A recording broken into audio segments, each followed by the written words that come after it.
Perhaps you're the proud owner of a new sports watch. Or maybe, like many athletes out there, you've always had one, but it may as well be an 80s Casio stopwatch for all the features that you use on it. Or perhaps you're looking to buy a new one. Well, today we're going to help you get the most out of your sports watch. Now, I must admit, I'm possibly not the best person to present this video. Or maybe I'm the perfect person to present this video. Because you see, I'm guilty of most of what we're trying to prevent with this video, and that is wearing a powerful super watch on your wrist and seldom using any of the multitude features that it provides. So let's dive right in to how you should be using it. Before we do, don't forget to like this video to support the channel and subscribe. It really does help us to provide this kind of content for you guys.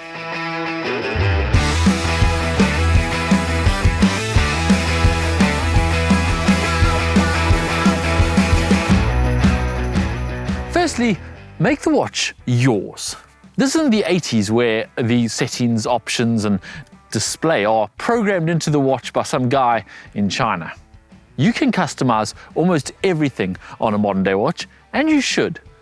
But some things are more important than others. So let's dive into the ones you really should adjust.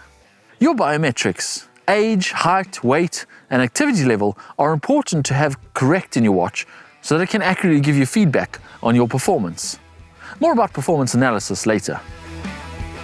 Heart rate zones. Your watch will automatically give you heart rate zones, but what it uses can vary.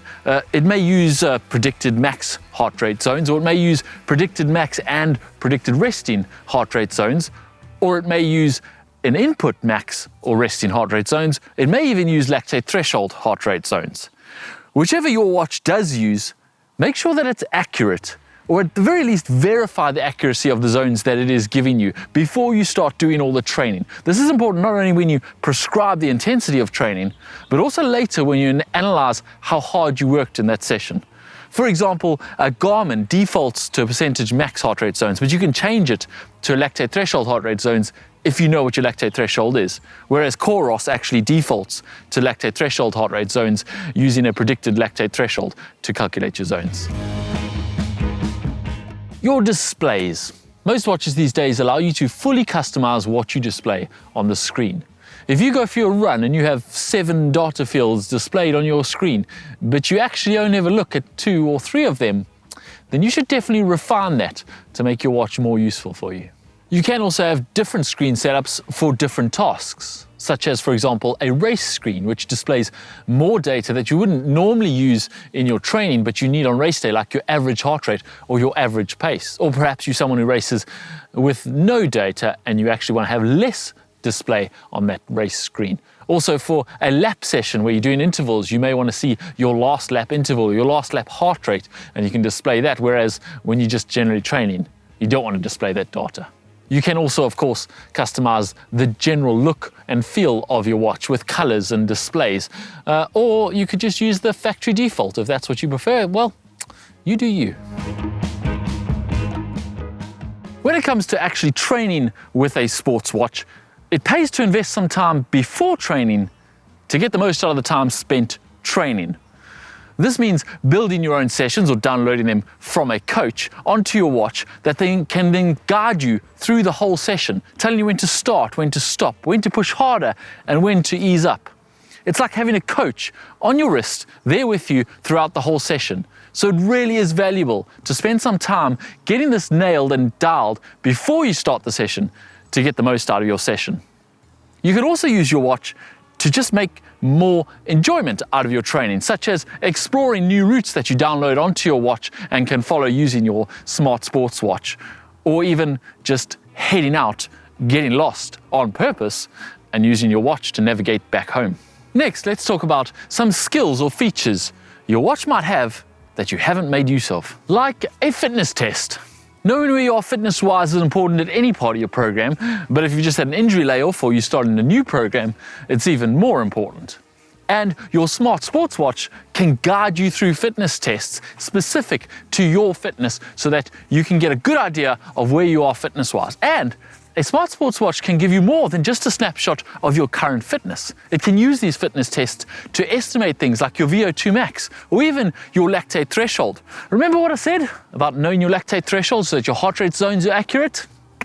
This is where a fitness test comes in. Many top-end watches can actually go a step further and do a running form test. Generally, they need to be paired with a pod or a foot pod for this information, but it is worth it. Basically, what they can do is look at how you run, your vertical oscillation, how high you lift with each step, your left leg, right leg balance, your stride length, and all this information, and put it together in how you run, a running form assessment. You can then use this information to inform yourself, and some, like the Coros app, even have data analysis tools which will tell you what you should probably work on, or you can just send it to your coach, and he can use it to tell you what you should work on. Multisport and triathlon modes. If you're anything like me in a race, you're happy to just hit the lap split button occasionally and barely look at your watch.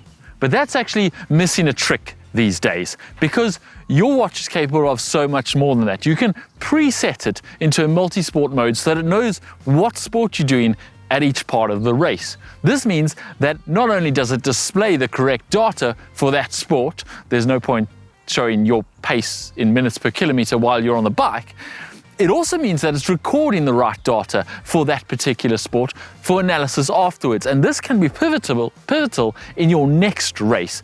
You're going to get more information about how you raced, where things went well and where things went wrong, so that you can improve next time. And recording all that data is invaluable. So make sure you actually use multi-sport mode and record the right data.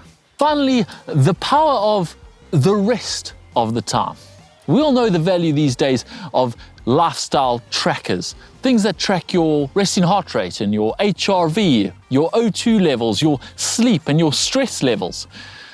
And all of this can seem a bit overwhelming if you're not too tech-minded, but really all it takes these days is to wear your sports watch all the time. Now, for a long time, all of this data collection can seem like an unnecessary thing, an unnecessary waste of time, because you don't really look at it and you don't really use it. However, sooner or later, you'll build up to a big race, or something will go wrong and you'll be really in a hole or get ill or something. And at that point, you need 6 months of baseline data so that you can tell what's different now and what you need to fix. So recording your sleep and your HRV and your resting heart rate and your stress levels for all those months might seem like a waste of time, but don't wait until something goes wrong and then realize, well, I need all that data, because then it's too late. Finally, analyzing it all. Having all this data from your training and from your body and from your lifestyle is only useful if you can actually see it and use it to make decisions.